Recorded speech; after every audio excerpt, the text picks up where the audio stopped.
So I created a filter that got over 1 billion impressions on Instagram. Here's how I made it, and here's how it's affected my account.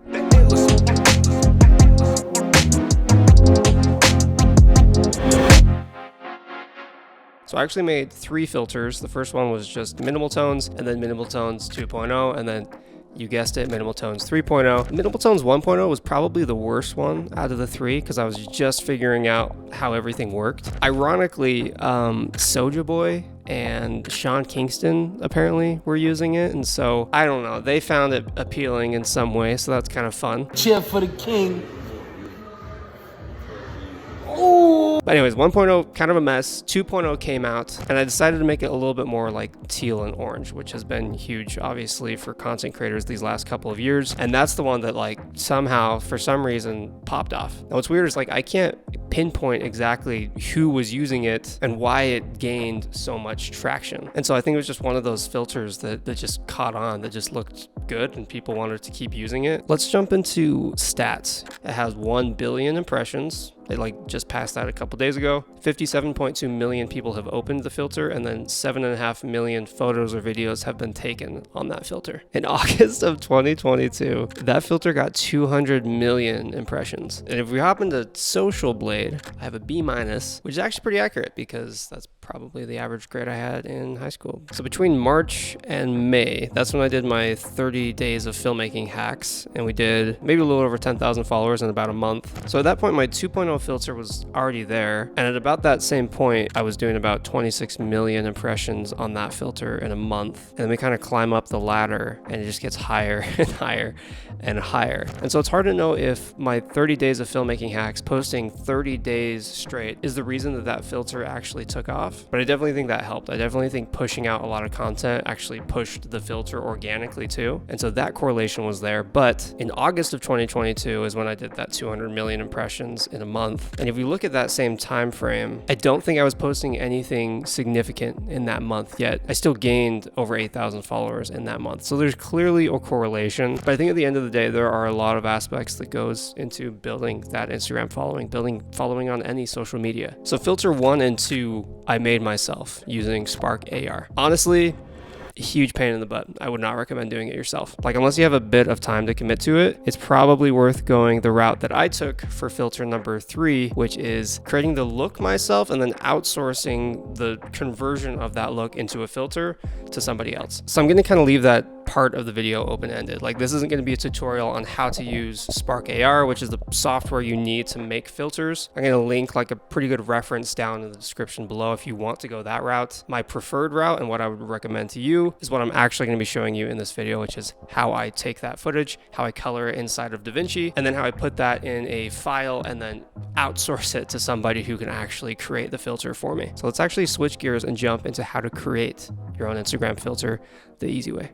Okay, I'm gonna go ahead, set you down right there. Should be good. So to make a filter, you need your phone, and then you also need DaVinci Resolve or whatever coloring program you can find. Could be Premiere Pro, Final Cut, whatever. I like DaVinci because you have a lot more flexibility in the actual color grade. So first thing we need to do is open up Instagram and make a story. Okay, so I'm just gonna start recording. It's good to kind of show a few different lighting scenarios. So we'll kind of start inside, kind of move through the shadows and go back. Bam, there we go. So we want a video that shows like a good range of lighting. When you're making a filter for a phone, and like a lot of different types of phones, there's a lot of different iPhones with different cameras, a lot of different Androids with different cameras. And so generally speaking, on a newer iPhone, you'll find a pretty good balance. And by the way, the reason that we're recording a video inside of Instagram and not with the iPhone camera app is because on the iPhone camera app, there's different compression, and you might accidentally be shooting in ProRes or some other codec that's going to mess with your color grade. So we do the video on Instagram because obviously that's where people are going to be using your filter. They're going to be using the default compression codec, whatever the Instagram is just using. So now that we have that, I'm going to go ahead and hit the 3 dots and just save it.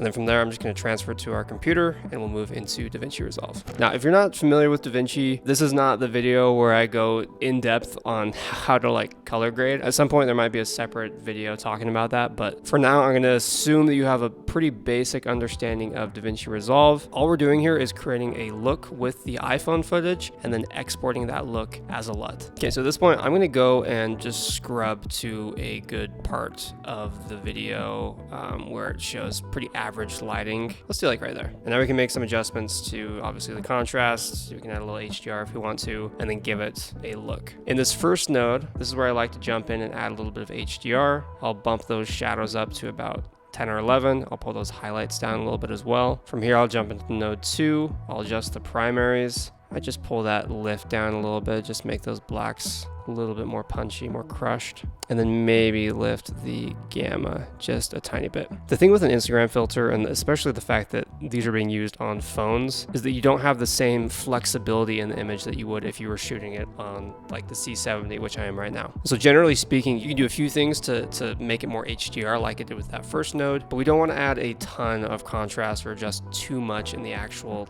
dynamics of the image, which is where Overlay Island comes into play. We're going to use one of my LUTs here. My favorite right now is actually the Minimal Tones Kodak LUT. If we hover over it, we can kind of get a good idea of what it's going to do to the image. Not too bad. Go over to the first one, see what that looks like. Let me drag that over and just see what kind of a change that's making. Those blues and purples are a little more saturated, but overall, that's actually like a pretty good look. So from here, we just want to scrub through. We're making sure that it doesn't just look good right here and then looks like absolute garbage over here. So overall, I think this is a pretty light look and it'll work in most scenarios. And now from here, all we got to do is right click on the clip down here. We're going to go over to generate LUT and then we're going to hit 33 point cube. And then I'm just going to save this as untitled, I guess. I didn't mean to press the enter button. Then from here, we're going to jump over to Fiverr. I'm going to show you the process of just giving that LUT to a Spark AR creator to actually make it work as an Instagram filter.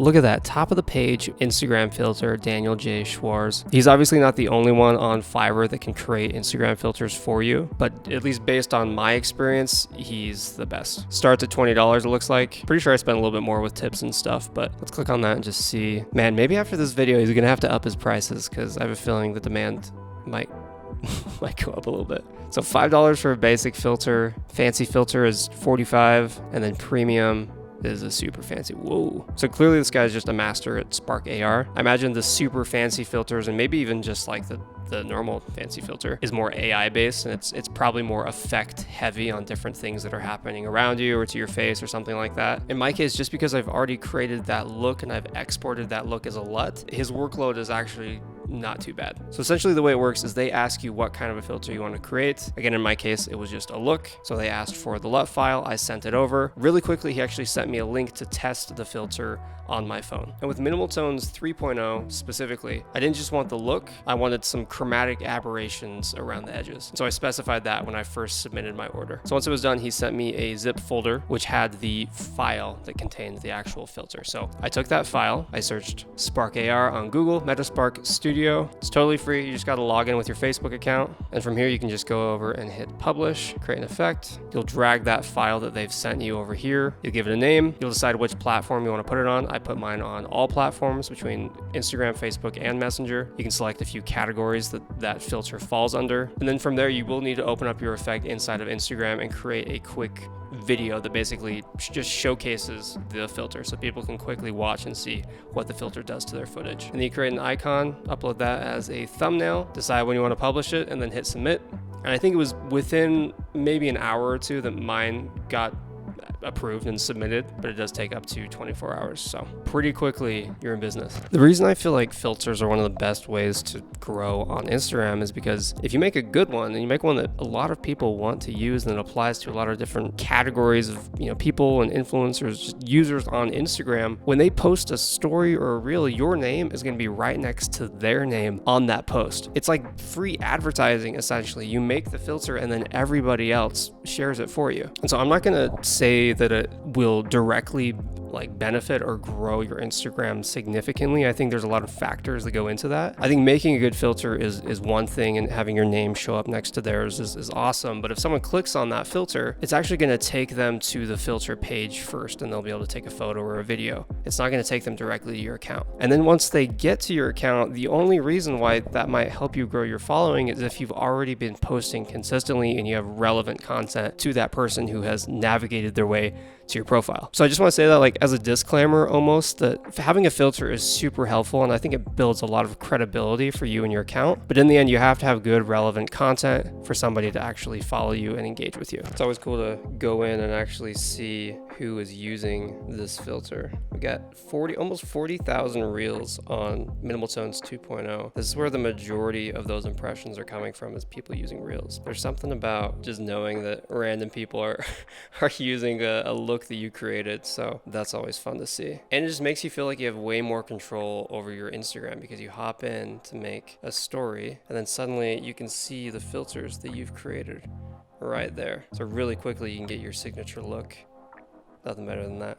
Guys, thanks so much for watching this video. It's been fun to get back on YouTube a little bit here. Again, links to everything that I've talked about in this video are below. Feel free to check that out, and I'll see you guys in the next video. Peace out.